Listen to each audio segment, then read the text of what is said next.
Hi, ಎಲ್ರಿಗೂ ನಮಸ್ತೆ. ನಾನು ನಿಮ್ಮ ಚೇತನ. ಸ್ನೇಹಿತರೆ, ಯಾರೆಲ್ಲ ಹೈನುಗಾರಿಕೆ ಮಾಡಬೇಕು, ನಾವೊಂದು 10 ಹಸ ಇಟ್ಕೊಂಡು ಫಾರ್ಮ್ ಮಾಡಬೇಕು ಅಂತ ಅಂದ್ಕೊಂಡಿರೋರು, ಮತ್ತು ಈಗ ನಿಮ್ಮಲ್ಲಿ ಡೈರಿ ಇದ್ದು ಅಲ್ಲಿಗೆ ಹಾಲಾಗ್ತಿರುವಂಥ ರೈತರುಗಳು ಈ ವಿಡಿಯೋನ ತಪ್ಪದೆ ನೋಡಿ. ಸ್ನೇಹಿತರೆ, ನೀವು ಏನು ಮಾಡಬೇಕು ಅಂದರೆ, ಈಗಾಗಲೇ ನೀವು ಹೈನುಗಾರಿಕೆನ ಮಾಡ್ತಾಯಿದ್ದೀರಾ, ಡೈರಿಗೆ ಹಾಲು ಕರೆದು ಹಾಕ್ತಾಯಿದ್ದೀರಾ, ಅಲ್ಲಿ ಕೆಲವೊಂದು ಸಮಸ್ಯೆಗಳನ್ನ ಎದುರಿಸ್ತಾ ಇದ್ದೀರಾ. ಫ್ಯಾಟ್ ಬರೋಲ್ಲ ಮತ್ತು ಡಿಗ್ರಿ ಬರೋಲ್ಲ, ಈ ಥರದ್ದು ಒಂದಷ್ಟು ಸಮಸ್ಯೆಗಳು ಇದ್ದೇ ಇರುತ್ತೆ ಎಲ್ಲ ಡೈರಿಗಳಲ್ಲೂ. ಸ್ನೇಹಿತರೆ, ನಾನು ಹೇಳೋದೇನಂತಂದರೆ, ನಿಮಗೆ ನೀವು ಹಾಲನ್ನು ಕರಿತಾ ಇದ್ದೀರಾ, ಹಸು ಸಾಕಾಣಿಕೆ ಮಾಡ್ತಾಯಿದ್ದೀರಾ, ಅದು ನಿಮ್ಮದೇ ಒಂದು ಶೈಲಿಯಲ್ಲಿ ಇಲ್ಲಿ ಗಂಟ ಮಾಡ್ತಾ ಬರ್ತಾಯಿದ್ದೀರಾ. ಆದರೆ ಕರ್ನಾಟಕ ಸಹಕಾರ ಹಾಲು ಉತ್ಪಾದಕರ ಸಹಕಾರ ಮಂಡಳಿ ಏನಿದೆ, ಅಲ್ಲಿ ಉತ್ಪಾದಕರಿಗೆ ಟ್ರೈನಿಂಗನ್ನು ಮಾಡಿದ್ದಾರೆ. ಅಲ್ಲೋಗಿ ನೀವು ಹಾಲನ್ನು ಯಾವ ಥರ ನಾವು ಉತ್ಪಾದನೆ ಮಾಡಬೇಕು, ಮತ್ತು ನಮ್ಮ ಹಸುಗಳನ್ನ ಯಾವ ಥರ ನೋಡ್ಕೋಬೇಕು, ನಾವು ಮೇವನ್ನು ಯಾವ ಥರ ಹಾಕಬೇಕು ಹಸುಗಳಿಗೆ ಅನ್ನೋದನ್ನೆಲ್ಲ ಅಲ್ಲಿ ತೋರಿಸಿದ್ದಾರೆ. ನೀವು ಅಲ್ಲಿ ಐನೂರು ಹಸು ನಿರ್ವಹಣಾ ತರಬೇತಿಯನ್ನು ಪಡಿಬೋದು, ಮತ್ತು ಕಾರ್ಯಕಾರಿ ಮಂಡಳಿ ಸದಸ್ಯರ ತರಬೇತಿ ಮಾಡ್ಕೋಬೋದು. ಹೊಸ್ದಾಗಿ ಏನಾದರೂ ನೀವು ಡೈರಿನ ಸ್ಥಾಪನೆ ಮಾಡ್ತಾಯಿದ್ದೀರಾ ಅಂದರೆ ಅದನ್ನು ತರಬೇತಿ ತೊಗೋಬೋದು. 500 ಹಸು ನಿರ್ವಹಣಾ ತರಬೇತಿ, ಮತ್ತು ಮೇವು ಅಭಿವೃದ್ಧಿ, ಪಶು ಆಹಾರ ತರಬೇತಿ, ಮತ್ತು ಶುದ್ಧ ಹಾಲು ಯಾವ ಥರ ಶುದ್ಧ ಹಾಲು ಕೊಡಬೇಕು, ನಾವು ಉತ್ಪಾದನೆ ಮಾಡಬೇಕು ಅನ್ನೋ ತರಬೇತಿ. ಈ ಥರ ಎಲ್ಲ ಕಾರ್ಯದರ್ಶಿಗೆ ಇರ್ಬೋದು, ಅಧ್ಯಕ್ಷರಿಗೆ ಇರ್ಬೋದು, ಎಲ್ಲರಿಗೂ ಸಹ ಒಂದು ತರಬೇತಿಯನ್ನು ಕೊಡಬೇಕು ಅಂತಲೇ ಹೇಳಿ ಇಲ್ಲಿ ಒಂದು ತರಬೇತಿ ಕೇಂದ್ರನೂ ಸಹ ಮಾಡಿದ್ದಾರೆ ಬೆಂಗಳೂರಲ್ಲಿ.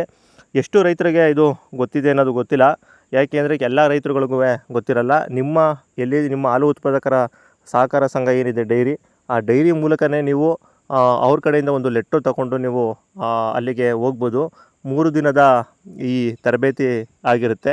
ಈ 3 ದಿನಗಳಲ್ಲಿ ನೀವು ಸಾಕಷ್ಟು ನೀವೊಂದು 5-6 ಹಸು ಇಟ್ಕೊಂಡು ಯಾವ ಥರ ಮೇವಾಗಲಿ ಇಲ್ಲ ಶುದ್ಧ ಹಾಲಾಗಲಿ ಮತ್ತು ಹಸುಗಳಿಗೆ ಕಾಯಿಲೆ ಬರ್ದಂಗೆ ಯಾವ ಥರ ನೀವು ನೋಡ್ಕೋಬೋದು ಅನ್ನೋದನ್ನ ಕಂಪ್ಲೀಟಾಗಿ ಅವರು ಮಾಹಿತಿಯನ್ನು ಕೊಡ್ತಾರೆ. ಸುತ್ತಮುತ್ತ ಬೆಂಗಳೂರು, ರಾಮನಗರ, ಕನಕಪುರ, ಈ ಕಡೆ ಬಿಡದಿ, ಈ ಸೈಡು ನಮಗೆ ಎಲ್ಲ ಬೆಂಗಳೂರು ಹತ್ರ ಆಗುತ್ತೆ. ಬೆಂಗಳೂರಲ್ಲಿ ಟ್ರೈನಿಂಗ್ ಇದೆ. ಮೈಸೂರು ಭಾಗದವ್ರಿಗೆಲ್ಲ ಮೈಸೂರು ಇರುತ್ತೆ.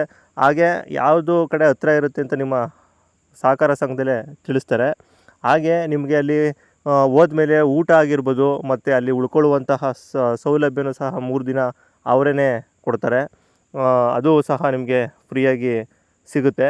ಇದನ್ನು ಎಲ್ಲ ರೈತರು ಸಹ ಅಳವಡಿಸ್ಕೋಬೇಕು. ಯಾಕೆ ಅಂತಂದರೆ, ಈಗ ನಾವು ಆವಾಗಿಂದ ಮಾಡ್ಕೊಬರ್ತಿದ್ದೋ, ಈಗ ಎಚ್.ಎಫ್ ಮತ್ತು ಗೆರ್ಸಿ ಈ ಥರದ್ದು ತುಂಬ ತಳಿಗಳಿವೆ. ಆ ತಳಿಗಳು ನಿಮ್ಮ ಭಾಗಕ್ಕೆ, ನಿಮ್ಮ ಜಿಲ್ಲೆಗೆ, ನಿಮ್ಮ ವಾತಾವರಣಕ್ಕೆ ಇದು ಆಗಿ ಬರುತ್ತಾ, ಇಲ್ಲಿ ನೀವು ಯಾವ ಹಸುಗಳನ್ನ ಸಾಕ್ತಾ ಇದ್ದೀರಾ, ಈ ಹಸು ನಿಮ್ಮ ಜಾಗಕ್ಕೆ ಹೊಂದಾಣಿಕೆ ಆಗುತ್ತಾ ಅನ್ನೋ ವಿಚಾರಗಳನ್ನ ತಿಳಿಸ್ತಾರೆ. ಮತ್ತು ಯಾಕೆಂದರೆ ಅಲ್ಲಿ ತುಂಬ ರಿಟೈರ್ಡು ಒಳ್ಳೆ ಡಾಕ್ಟ್ರುಗಳಿರ್ತಾರೆ, ಮತ್ತು ತುಂಬ ಎಜುಕೇಟ್ ಮಾಡಿರುವಂತಹ, ಪದವಿ ಪಡೆದಿರುವಂತಹ ಅಲ್ಲಿ ಟೀಚರ್ಸ್ಗಳಿರ್ತಾರೆ. ಅದ್ರ ಬಗ್ಗೆನೇ ರಿಸರ್ಚ್ ಮಾಡಿ ತುಂಬ ವರ್ಷಗಳಿಂದ ಹಸುಗಳ ಸಾಕಾಣಿಕೆ ಬಗ್ಗೆ ಆಗಿರ್ಬೋದು, ಇಲ್ಲ ಅದರ ಆರೋಗ್ಯದ ಸ್ಥಿತಿ ಬಗ್ಗೆ ಆಗಿರ್ಬೋದು, ಮತ್ತು ಯಾವ ಭಾಗಕ್ಕೆ ಯಾವುದು ಬರುತ್ತೆ, ನೀವು ಬೆಳೆಯುವಂಥ ಮೇವಿರ್ಬೋದು, ಎಲ್ಲನೂ ಸಹ ಅವರು ತಿಳಿಸ್ಕೊಡ್ತಾರೆ.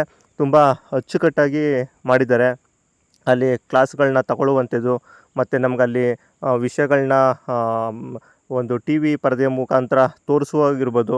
ಈ ಥರದ್ದು ಹಳ್ಳಿ ಜನಗಳಿಗೆ ತುಂಬ ಉಪಯೋಗ ಆಗುತ್ತೆ. ಯಾಕೆ ಅಂತ ಅಂದರೆ, ನಾವು ಇಷ್ಟು ವರ್ಷ ಬಂದಿದ್ದೀವಿ, ನಾವು ಚೆನ್ನಾಗಿ ಮಾಡ್ತಾ ಇರ್ಬೋದು, ಇಲ್ಲ ಅಂತಲ್ಲ, ಈಗ ಮಾಡ್ತಾಯಿರ್ತೀವಿ, ನಮಗೆ ಗೊತ್ತಿರೋ ಥರ ಮಾಡ್ತಾಯಿರ್ತೀವಿ. ಯಾಕೆಂದರೆ ಈಗ ಸೈನ್ಸು ಮುಂದುವರೆದಿದೆ. ಈಗ ಮಿಷಿನ್ಗಳು ಬಂದಿದೆ, ಚಾಪರ್ ಕಟ್ಟಿಂಗ್ ಬಂದಿದೆ, ಹಾಲು ಕರೆಯೋ ಮಿಷಿನ್ ಬಂದಿದೆ. ಈಗ ಹಸುಗಳನ್ನ ಜಾಸ್ತಿ ತೊಗೋತಿರ್ತಾರೆ, ಹಾಲನ್ನು ಜಾಸ್ತಿ ಉತ್ಪಾದನೆ ಮಾಡಬೇಕು ಅಂತ ಮಾಡ್ತಿರ್ತಾರೆ. ಯುವಕರಾಗಿರ್ಬೋದು, ಒಂದು ಫಾರ್ಮ್ ಮಾಡಬೇಕಾದ್ರೆ ನಾನು ಫಸ್ಟು ಏನು ಕಲಿಬೇಕು ಅನ್ನೋದಾದರೆ, ಫಸ್ಟು ಟ್ರೈನಿಂಗ್ನ ಮುಗಿಸ್ಬೇಕಾಗುತ್ತೆ. ಯಾಕೆಂದರೆ ಈ ಟ್ರೈನಿಂಗಲ್ಲಿ ನೀವು ಆದಷ್ಟು ತಿಳ್ಕೊಂಡ್ರೆ ನೀವೊಂದು ಫಾರ್ಮ್ ಮಾಡೋಕ್ಕೆ ಸೂಕ್ತವಾಗಿರುತ್ತೆ. ಹಾಗಾಗಿ ನಿಮ್ಮ ಡೈರಿಲೇ ಹೋಗಿ ಕೇಳಿದ್ರೆ ಅವರು ಹೇಳ್ತಾರೆ. ಗೊತ್ತಿಲ್ಲ ಅಂತಂದರೆ ನಿಮ್ಮ ಸ್ನೇಹಿತರು ಯಾರಿರ್ತಾರೆ ಅವ್ರಿಗೂ ಸಹ ಕೇಳಿ, ಈ ಥರದೊಂದು ಟ್ರೈನಿಂಗ್ ಇದೆಯಂತೆ, ಈ ಟ್ರೈನಿಂಗ್ಗೆ ಹೋಗಿ ಬರೋಣ ಅಂತ. 3 ದಿವಸ ಆಗುತ್ತೆ. ಆ 3 ದಿವಸ ನೀವು ಹೋದರೆ ಕಂಪ್ಲೀಟ್ ನಿಮಗೆ ಮಾಹಿತಿ ದೊರೆಯುತ್ತೆ. ಆದಷ್ಟು ಎಲ್ಲ ರೈತರು ಸಹ ಅಲ್ಲಿ ಹೋಗಿ ಏನು ತರಬೇತಿ ಕೊಡ್ತಾರೋ ಆ ತರಬೇತಿನ ಮುಗಿಸಿ, ಮತ್ತು ಅಲ್ಲಿ ಹಸುಗಳಿಗೆ ಬಾವು ಯಾವುದರಿಂದ ಬಾವಾಗುತ್ತೆ, ಬಾವಾಗ್ದಂಗೆ ಹೇಗೆ ನಾವು ತಡೆಗಟ್ಬೋದು, ಮತ್ತು ಇನ್ನೂ ಕೆಲವು ವಿಷಯಗಳು, ತುಂಬ ವಿಷಯಗಳಿದೆ. ಮತ್ತು ಇನ್ನೂ ನಿಮಗೆ ಡೈರಿ, ನಿಮ್ಮ ಏನಿದೆ ಡೈರಿ ಬಗ್ಗೆನೇ ನಿಮಗೆ ಸಾಕಷ್ಟು ವಿಷಯಗಳು ಮಾಹಿತಿ ಕೊಡ್ತಾರೆ. ಯಾವ ಥರ ಡೈರಿನ ನಿರ್ವಹಣೆ ಮಾಡಬೇಕು, ಮತ್ತು ಕ್ವಾಲಿಟಿ ಹಾಲು ಹಾಕೋದ್ರಿಂದ ಉಪಯೋಗ ಏನು, ಒಂದು ಸಂಘ, ಒಂದು ಸಂಸ್ಥೆ, ಒಂದು ಸಹಕಾರ ಸಂಘ ಬೆಳಿಬೇಕಂತಂದರೆ ಎಲ್ಲ ರೈತರು ಸಹ ಅದಕ್ಕೆ ಕಾರಣ ಆಗಿರ್ತಾರೆ. ಆದರೆ ಕಾರಣ ಆಗಿದ್ರಾಗಲ್ಲ, ಒಂದು ಒಳ್ಳೆಯ ಕ್ವಾಲಿಟಿ ಆದಂತಹ ಉನ್ನತ ಮಟ್ಟದ ಹಾಲನ್ನು ಹಾಕಿ ಡೈರಿನ ಮುಂದುವರಿಸ್ಕೊಂಡು ಹೋದರೆ ಒಂದು ಒಳ್ಳೆಯ ಡೈರಿ ಬೆಳೀತದೆ. ಹಾಗಾಗಿ ಯಾವ ಥರ ಹಾಲನ್ನು ಉತ್ಪಾದನೆ ಮಾಡಬೇಕು, ಮತ್ತು ಕ್ವಾಲಿಟಿ ಹಾಲು ಹೆಂಗೆ ಕೊಡಬೇಕು, ಡಿಗ್ರಿ ಬರಲ್ಲ, ಫ್ಯಾಟ್ ಬರಲ್ಲ ಅಂತ ದಿನಾ ಕಂಪ್ಲೇಂಟ್ ಇದ್ದೇ ಇರುತ್ತೆ. ಎಲ್ಲ ಡೈರಿಗಳಲ್ಲೂ ಇರೋದೆ ಅದು. ಈಗ ಬಿಸಿಲು ಇರೋದ್ರಿಂದ ಅದು ನಾರ್ಮಲಾಗೆ ಬರ್ತಾನೆ ಇರುತ್ತೆ. ಈಗ ಫ್ಯಾಟ್ ಮೇಲೆ ದುಡ್ಡು ಹಾಕ್ತಾ ಇರೋದ್ರಿಂದ ಫ್ಯಾಟು ಎಷ್ಟು ಬರುತ್ತೆ ಅದ್ರ ಮೇಲೆ ದುಡ್ಡು ಬರುತ್ತೆ.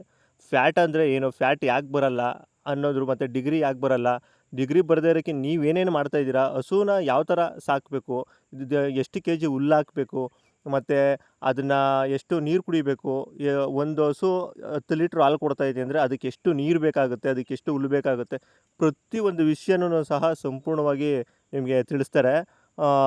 ಅವ್ರು ಹೇಳೋದನ್ನೆಲ್ಲ ನಾವು ಮಾಡೋಕ್ಕಾಯ್ತದ ಅಂತ ಅನ್ಕೋಬೋದು. ನಾನು ಹಾಗೆ ಅಂದ್ಕೊಂಡಿದ್ದು. ಆದರೆ ನಿಜ, ಸೈನ್ಸ್ ಇರೋ ಪ್ರಕಾರ ಈಗಿನ ಪರಿಸ್ಥಿತಿಯಲ್ಲಿ ಅದನ್ನು ಮಾಡಲೇಬೇಕು. ಇಲ್ಲ ಅಂತಂದರೆ ನಾವು ಹಸುಗಳನ್ನ ಸಾಕಾಣಿಕೆ ಮಾಡೋಕ್ಕಾಗಲ್ಲ, ಅದರಿಂದ ಲಾಭ ಪಡೆಯೋಕ್ಕಾಗಲ್ಲ. ಆ ಲಾಭ ಪಡಿಬೇಕು, ನಾವೇನಾದರೂ ಹೈನುಗಾರಿಕೆಯಲ್ಲಿ ಮುಂದುವರಿಬೇಕು ಅನ್ನೋದಾದರೆ ನಾವು ಮಾಡಲೇಬೇಕು. ಮತ್ತು ನಿಮ್ಮನ್ನು ಅಲ್ಲಿ ಒಂದಷ್ಟು ಸ್ಥಳಗಳಿಗೆ ಕರ್ಕೊಂಡು ಹೋಗ್ತಾರೆ. 3 ದಿನದ ಏನಿದೆ ತರಬೇತಿಯಲ್ಲಿ, ಆ ತರಬೇತಿಯಲ್ಲಿ ನಿಮ್ಮನ್ನು ಒಂದಷ್ಟು ಆ ನಂದಿನಿ ಉತ್ಪನ್ನಗಳ ಕೇಂದ್ರಗಳಿಗೆ ಕರ್ಕೊಂಡು ಹೋಗ್ತಾರೆ. ನೀವು ನೋಡ್ತಾ ಇರೋದು ಇದು ಪೀಡ್ಸು. ಈಗ ನಂದಿನಿ ಏನಿದೆ ಪೀಡ್ಸ್ ಬರುತ್ತಲ್ಲ, ಇದು ಬಂದು ರಾಜನಕುಂಟೆ ಪೀಡ್ಸು. ಇಲ್ಲಿಗೆ ಕರ್ಕೊಂಡು ಹೋಗ್ತಾರೆ. ನೀವೇ ಅಲ್ಲಿ ಹೋಗಿ ಒಳಗಡೆ ಯಾವ ಥರ ಪೀಡ್ಸು, ನಮಗೆ ಡೈರಿಯಲ್ಲಿ ಕೊಡುವಂಥ ಪೀಡ್ಸು ಯಾವ ಥರ ಆಗುತ್ತೆ ಅನ್ನೋದನ್ನ ತಿಳ್ಕೊಬೋದು. ನೋಡ್ತಾ ಇರ್ಬೋದು, ಅಲ್ಲಿ ಮಹಿಳೆಯರೆಲ್ಲ ಓಡಾಡ್ತಾ ಇದ್ದಾರೆ. ಅವರು ಸಹ ನಮ್ಮ ಜೊತೆಲೇ ಟ್ರೈನಿಂಗ್ಗೆ ಬಂದಿದ್ದರು. ಹೆಚ್ಚು ಮಹಿಳೆಯರೇ ಬಂದಿದ್ದರು ಅಂತಲೇ ಹೇಳ್ಬೋದು ಅಲ್ಲಿ ಟ್ರೈನಿಂಗ್ಗೆ. ಮತ್ತು ಯುವಕರುಗಳು ಎಲ್ಲ ಆದಷ್ಟು ಜನ ಬಂದಿದ್ದರು. ಸೆಕ್ರೆಟ್ರಿಗಳು, ಈ ಥರ ಎಲ್ಲ ಅಧ್ಯಕ್ಷರು ಎಲ್ಲನೂ ಬಂದಿದ್ದರು. ಅಲ್ಲಿ ನಮಗೆ ಸಂಪೂರ್ಣವಾಗಿ ಒಂದು ಟ್ರೈನಿಂಗನ್ನು ಕೊಡ್ತಾರೆ. ಅಲ್ಲಿ ಯಾವ ಥರ ಪೀಡ್ಸ್ ಉತ್ಪಾದನೆ ಆಗುತ್ತೆ, ಆ ಪೀಡ್ಸ್ಗೆ ಏನೇನನ್ನು ಸೇರಿಸ್ತೀವಿ, ನಿಮ್ಮ ಹಸುಗಳಿಗೆ ಹಾಲು ಮತ್ತು ಶಕ್ತಿ ಬರೋಕ್ಕೆ ಏನೆಲ್ಲ ನಾವು ಕೊಡ್ತೀವಿ ಅನ್ನೋದ್ರ ಬಗ್ಗೆ ಸಾಕಷ್ಟು ಮಾಹಿತಿ ಕೊಡ್ತಾರೆ. 50 kg ಒಂದು ಮೂಟೆ ನಂದಿನಿ ಪೀಡ್ಸ್ಗೆ ಏನನ್ನು ಬೆರೆಸಿ ಪೀಡ್ಸನ್ನು ತಯಾರು ಮಾಡ್ತಾರೆ ಅಂತ ನೀವು ನೋಡ್ಬೋದು. ಅಲ್ಲಿ ನೋಡ್ತಾ ಇರಿ, ಸಾಸಿವೆ ಹಿಂಡಿ, ಈ ಥರ ಸುಮಾರು ಅದಕ್ಕೆ ಧಾನ್ಯಗಳನ್ನು ಸೇರಿಸಿ ಮಾಡುವಂತಹ ಈ ನಂದಿನಿ ಪೀಡ್ಸು. ಅಲ್ಲಿಗೆ ನೀವು ಗೋಡನ್ಗೆ ಹೋಗಿ ಅಲ್ಲಿ ಯಾವ ಥರ ಇದೆ, ಯಾವ್ಯಾವುದನ್ನು ಇಟ್ಟಿದ್ದಾರೆ, ಯಾವ್ಯಾವುದನ್ನು ಮಿಕ್ಸ್ ಮಾಡ್ತಾರೆ ಅಂತ ಪೂರ್ತಿ ನೋಡ್ಬೋದು. ನೋಡಿ, ಈ ಕನ್ವೇಯರ್ ಮುಖಾಂತರ ಎಲ್ಲ ಪೀಡ್ಸ್ ಮೂಟೆಗಳು ಫೈನಲ್ ಗಂಟನೂ ಸಹ ಕನ್ವೇಯರ್ ಮುಖಾಂತರ ಹೋಗುತ್ತೆ, ಮಿಕ್ಸ್ ಆಗಿ ಅಲ್ಲಿ ಒಂದು ಕಡೆ ಬೀಳುತ್ತೆ. ಹಾಗೆ ಮುಂದೆ ಹೋಗ್ತಾ ಇರೋಣ, ನೋಡೋಣ. ನೋಡಿ, ಇದೆಲ್ಲ ಹಿಂಡಿ, ಮತ್ತು ಅಲ್ಲಿ ಮುಂದೆ ನೋಡೋಲ್ಲ ಟ್ಯಾಂಕರು, ಅದೆಲ್ಲ ನಿಮಗೆ ಕಾಕಂಬಿ ಬರುತ್ತೆ. ನೋಡಿ, ಸೂರ್ಯಕಾಂತಿ ಬೀಜ ಇದೆ, ನೋಡಿ ಸಾಸಿವೆ ಎಣ್ಣೆ. ಈ ಥರ ನಿಮ್ಮನ್ನು ಅಲ್ಲಿ ಕರ್ಕೊಂಡು ಹೋಗ್ತಾರೆ. ಮತ್ತು ಡೈರಿಗಳಿಗೆ ಕರ್ಕೊಂಡು ಹೋಗ್ತಾರೆ. ಡೈರಿಯಲ್ಲಿ ನೀವು ಐಸ್ ಕ್ರೀಮು, ಮತ್ತು ಏನಿದೆ ಹಾಲು ಉತ್ಪನ್ನಗಳು, ಪುಡಿ ಇರ್ಬೋದು, ಹಾಲಿನ ಪುಡಿ ಇರ್ಬೋದು, ಹಾಲಿನ ಪ್ಯಾಕೆಟ್ಗಳಿರ್ಬೋದು, ಮತ್ತು ಅಲ್ಲಿ ತುಪ್ಪ, ಮೊಸರು, ಈ ಥರದ್ದು ಏನಾಗುತ್ತೆ ಅದನ್ನು ಲೈವಾಗಿ ನೀವೇ ಸಹ ನೋಡ್ಬೋದು. ನೋಡ್ತಾ ಇದ್ದೀರಾ ನೋಡಿ, ಎಲ್ಲ ಅಲ್ಲಿ ಪೀಡ್ಸ್ಗಳು ರೆಡಿಯಾಗಿರುವಂಥದ್ದು. ಇದು ಎಲ್ಲ ಮಿಕ್ಸರ್. ಇದು ಏನೇನು ಹಾಕ್ತಾರೆ ಅದೆಲ್ಲ ಬಂದು ಮಿಕ್ಸಾಗಿ ಈ ಪೈಪ್ಗಳಲ್ಲಿ ಮಿಕ್ಸಾಗಿ ಒಂದು ಕಡೆ ಬರುತ್ತೆ. ಬಂದು ನೋಡಿ, ಈ ಪೈಪ್ಗಳಲ್ಲೆಲ್ಲ ಹೋಗಿ ಅದು ಕಂಪ್ಲೀಟ್ ಆಗುತ್ತೆ. ಒಂದು ಹಂತಕ್ಕೆ ಬಂದು ನೋಡಿ, ಈ ಬ್ಯಾಗ್ಗಳಲ್ಲಿ ಅದನ್ನು ಲೋಡ್ ಮಾಡ್ತಾರೆ. ಅದು ಎಲ್ಲನೂ ಸಹ ನೀವು ನೋಡ್ಬೋದು. ಅಲ್ಲಿ ನೋಡಿ, ನಮ್ಮನ್ನ ಅಲ್ಲಿ ಮೇಲ್ಗಡೆ ಎಲ್ಲ ಕರ್ಕೊಂಡೋಗಿ ಆ ಮಿಷಿನ್ ಹತ್ರ ಎಲ್ಲ ತೋರಿಸಿದ್ರು. ಇದು ಫೈನಲ್ಲು ಸ್ಟೇಜ್ ಅಂತ. ಅಲ್ಲಿನ ಸ್ಮೆಲ್ಲೇ ತುಂಬ ಚೆನ್ನಾಗಿತ್ತು ಅಂತಲೇ ಹೇಳ್ಬೋದು. ಯಾಕೆಂದರೆ ಅಷ್ಟು ಉತ್ಪನ್ನಗಳನ್ನು ಹಾಕಿ ಒಂದು ಹಸುವಿಗೆ, ಮತ್ತು ಅಲ್ಲಿ ಡಿಗ್ರಿ ಬರಬೇಕು, ಫ್ಯಾಟ್ ಬರಬೇಕು ಅನ್ನೋದಕ್ಕೆ ಏನೇನೆಲ್ಲ ಆ್ಯಡ್ ಮಾಡ್ಬೋದು ಅಂತ ಹೇಳಿದ್ರು. ಅದನ್ನೆಲ್ಲ ನಾವು ನೋಡಿಕೊಂಡು, ಮತ್ತು ಈಗ ನೋಡ್ತಾ ಇದ್ದೀರಲ್ಲ ಅಲ್ಲಿ ಮಿಷಿನು, ಈ ಮಿಷಿನಲ್ಲಿ ಫೈನಲ್ ಸ್ಟೇಜ್ ಆಗಿ ಅಲ್ಲಿಂದ ಕೆಳಗಡೆ ಬರುತ್ತೆ. ಈ ಫ್ಲೋರಿಂದ ನೋಡಿ, ಇಲ್ಲಿ ಮೂಟೆ ತುಂಬ್ತಿದ್ದಾರೆ ನೋಡಿ, ಇಲ್ಲಿ 50 kg ಅದು ಮೂಟೆ ಆಗಿ ನಮಗೆ ಬರುತ್ತೆ. ಎಲ್ಲ ನಂದಿನಿ ಪೀಡ್ಸ್ಗಳನ್ನೇ ಬಳಸ್ತಾ ಇದ್ದೀರಾ ಅಂತ ಅಂದ್ಕೊಂಡಿದ್ದೀನಿ. ಯಾಕೆ ಅಂತಂದರೆ ನಂದಿನಿ ಪೀಡ್ಸಲ್ಲಿ ತುಂಬ ಶಕ್ತಿ ಇರುವಂಥದ್ದು, ಮತ್ತು ಹಾಲು ಬರುವಂಥದ್ದು. ಕೆಲವರು ಬೇರೆ ಪೀಡ್ಸ್ಗಳನ್ನ ಹಾಕಿದ್ರೆ ಅಷ್ಟು ಹಾಲು ಕೊಡೋಲ್ಲ ಅಂತ ಹೇಳ್ತಾರೆ. ನಿಮಗೆ ಯಾವ ಥರ ಅಂತ ಗೊತ್ತಿಲ್ಲ, ಕಮೆಂಟ್ ಮಾಡಿ. ನೀವಾದರೂ ಬೇರೆ ಪಿಡ್ಸ್ ಯಾವ್ದಾದ್ರು ಹಾಕ್ತಿದ್ರೆ ಮತ್ತು ನಂದಿನಿ ಹಾಕ್ತಿದ್ರೆ ಅದನ್ನು ಸಹ ಕಮೆಂಟ್ ಮಾಡಿ. ನೋಡಿ ಅಲ್ಲಿ 50 kg ಅಲ್ಲಿ ನಮಗೆ ತೂಕನೂ ಸಹ ಮಾಡಿ ತೋರಿಸಿದ್ರು ಎಷ್ಟು kg ಇರುತ್ತೆ ಅಂತ. 50 kg ಪ್ಲಸ್ ಒಂದು 200-300 ಗ್ರಾಮ್ ಎಕ್ಸ್ಟ್ರಾನೇ ಬರುತ್ತೆ. ಯಾಕೆ ಅಂದರೆ ಆಗ ರೆಡಿ ಆಗಿದ್ದಾಗ ಅದ್ರ ಮೇಲೆ ಹಾಕಿರ್ತಾರೆ. ಚೀಲ ತುಂಬಿಸಿದಾಗ 50 kg ಅಂತ ಬಂದಮೇಲೆ ಅದು ಸ್ವಲ್ಪ ಡ್ರೈ ಆಗಿ ಒಂದು ಅರ್ಧ kg 1 kg ಕಡಿಮೆ ಆಗ್ಬೋದು ಅಷ್ಟೇ. ನೋಡಿ ಚೀಲನ ಹೊಲಿಗೆ ಹಾಕ್ತಾರೆ ನೋಡಿ. ಈ ಹೊಲಿಗೆ ಬಿಚ್ಚೋದೇ ದೊಡ್ಡ ಕೆಲವ್ರಿಗೆ ಒಂದು ಕಷ್ಟ, ಅದು ಸರಿಯಾಗಿ ಒಂದೊಂದು ಸತಿ ಬರಲ್ಲ. ಹಾಗಾಗಿ ಕೆಲವರು ಅದನ್ನು ನೋಡಿರ್ತಾರೆ. ಮತ್ತು ಇಲ್ಲಿ ಸರ್ ಹೇಳ್ತಾರೆ ಒಂದಷ್ಟು ವಿಚಾರ ಕೇಳೋಣ ಬನ್ನಿ.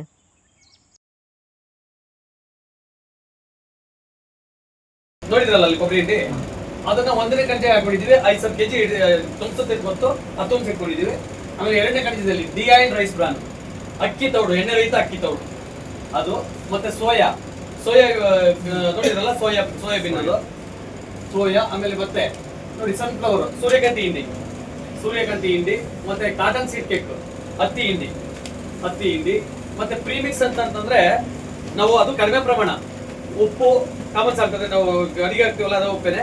ಆಮೇಲೆ ಯೂರಿಯಾ, ಮತ್ತೆ ಮಿನರಲ್ ಮಿಕ್ಸರ್ ಖನಿಜ ಮಿಶ್ರಣ ಅಂತಿದೆಯಲ್ಲ ಅದು, ಮತ್ತೆ ಸುಣ್ಣದ ಪುಡಿ, ಕ್ಯಾಲ್ಸೈಟ್ ಪೌಡರ್, ಇದು 4 ಸೇರಿಸಿ ಏನ್ ಮಾಡಿದೀವಿ ಅಲ್ಲೇನೆ ಮಿಕ್ಸ್ ಮಾಡ್ಕೊಂಡು 1 ಕಂಟೆಗೆ ಹಾಕೊಂಡಿದೀವಿ ಇದನ್ನ. ಆಮೇಲೆ GNC ಗ್ರೌಂಡ್ ನೆಟ್ ಕೇಕ್, ಇದು ಕಡಲೆಕಾಯಿ ಹಿಂಡಿ, ಮತ್ತೆ ಅಕ್ಕಿ ಪಾಲಿಶ್. ಅದರಲ್ಲಿ ನೋಡಿ ಅಕ್ಕಿ ಪಾಲಿಶ್ ಬೇರೆ ಇದೆ, ಅಕ್ಕಿ ತೌಡು ದಪ್ಪ ತೌಡು ಬೇರೆ ಇದೆ, ಮತ್ತೆ ಪಾಲಿಶ್ ತೌಡು ಬೇರೆ ಇದೆ, ಎರಡಿದೆ. ಇದು ಅಕ್ಕಿ ಪಾಲಿಶ್. ಆಮೇಲೆ ರೇಪ್ ಸೀಡ್ ಸಾಸಿವೆ ಹಿಂಡಿ, ಮತ್ತೆ ಇದೆಲ್ಲ ಮೇಜು ಮುಸ್ಕಿನ್ ಜೋಳ. ಕೆಲವೊಂದು ಪುಡಿ ಆಗದೆ ಇರ್ತಕ್ಕಂಥದ್ದು ಇರ್ತದೆ. ಪುಡಿ ಆಗದೆ ಇರ್ತಕ್ಕಂಥದ್ದು ನೋಡಿ ಈ ಮಿಲ್ಗಳಿದೆಯಲ್ಲ ಅಲ್ಲಿದೆ ಎಲ್ಲ ನಡೀತಕ್ಕಂಥದ್ದೆಲ್ಲ ಇಲ್ಲಿ ಚಿತ್ರದಲ್ಲಿ ತೋರಿಸುತ್ತೆ. ಈಗ ಮಿಲ್ಲಲ್ಲಿ ಪುಡಿ ಮಾಡಿಕೊಂಡು ಪುಡಿ ಆಗಿರ್ತಕ್ಕಂಥದ್ದೆಲ್ಲ ಈ 16 ಕಣಜದಲ್ಲಿ ತುಂಬಿಸಿಟ್ಕೊಂಡಿರ್ತೀವಿ. ಈ ತುಂಬಿಸಿಟ್ಕೊಂಡು ಇನ್ನೂ ತುಂಬ ವಿಷಯಗಳು ಇವೆ ಸ್ನೇಹಿತರೆ, ಆದರೆ ಎಲ್ಲ ವೀಡಿಯೋನೂ ಸಹ ಹಾಕೋಕ್ಕಾಗಲ್ಲ. ಅದನ್ನೆಲ್ಲ ಅಲ್ಲಿ ಸಹ ವೀಡಿಯೋ ಸಹ ಅದನ್ನು ಮಾಡಬಾರ್ದು ಅಂತಲೇ ಹೇಳಿದ್ರು. ಹಾಗಾಗಿ ನಾನು ಆ ವೀಡಿಯೋನ ಜಾಸ್ತಿ ಆಗ್ತಾಯಿಲ್ಲ. ನೋಡಿ ಇದು ರೆಡಿಯಾಗಿರುವಂತಹ ಮೂಟೆ, ಇದೇ ಮೂಟೆ ನಮಗೆ ರಾಜನಕುಂಟೆಯಿಂದ ಬರುವಂಥದ್ದು ಪೀಡ್ಸು. ನೀವು ಸಹ ಒಂದು ತರಬೇತಿಗೆ ಹೋದರೆ ಇದನ್ನೆಲ್ಲ ಸಹ ನೀವೇ ಹೋಗಿ ನೋಡ್ಬೋದು. ಆಮೇಲೆ ಮತ್ತು ಖನಿಜ ಮಿಶ್ರಣ ಕೊಡ್ತಾರಲ್ಲ, 1 kg ನಿಮಗೆ ಪೀಡ್ಸ್ ತಗೊಂಡಾಗ ಕೊಡ್ತಾರೆ. ಅದು ಏನಕ್ಕೆ ಉಪಯೋಗ ಅನ್ನೋದು ನಿಮಗೆ ಗೊತ್ತಾಗುತ್ತೆ. ಅದನ್ನು ನೀವು ಬಳಸಲೇಬೇಕು. ಅಲ್ಲಿ ನೀವು ಟ್ರೈನಿಂಗ್ ಹೋದಾಗ ಗೊತ್ತಾಗುತ್ತೆ ಖನಿಜ ಮಿಶ್ರಣ ಅಂದರೆ ಏನು, ಅದನ್ನು ಯಾಕೆ ನಾವು ಬಳಸಬೇಕು ಅಂತ. ಕೆಲವರೆಲ್ಲ ಹಸು ತಿನ್ನಲ್ಲ, ಮತ್ತು ಬೇದಿ ಆಗುತ್ತೆ, ಮತ್ತು ಅದು ವಾಸನೆ ಅಂದ್ಬಿಟ್ಟು ತಗೊಂಡೋಗಲ್ಲ. ಹಾಗಾಗಿ ಅದು ತಗೊಂಡೋದ್ರೆ ಒಳ್ಳೆಯದು. ಈ ಥರದ್ದು ತುಂಬ ತರಬೇತಿಯಲ್ಲಿ ತುಂಬ ಕಲಿಬೋದು.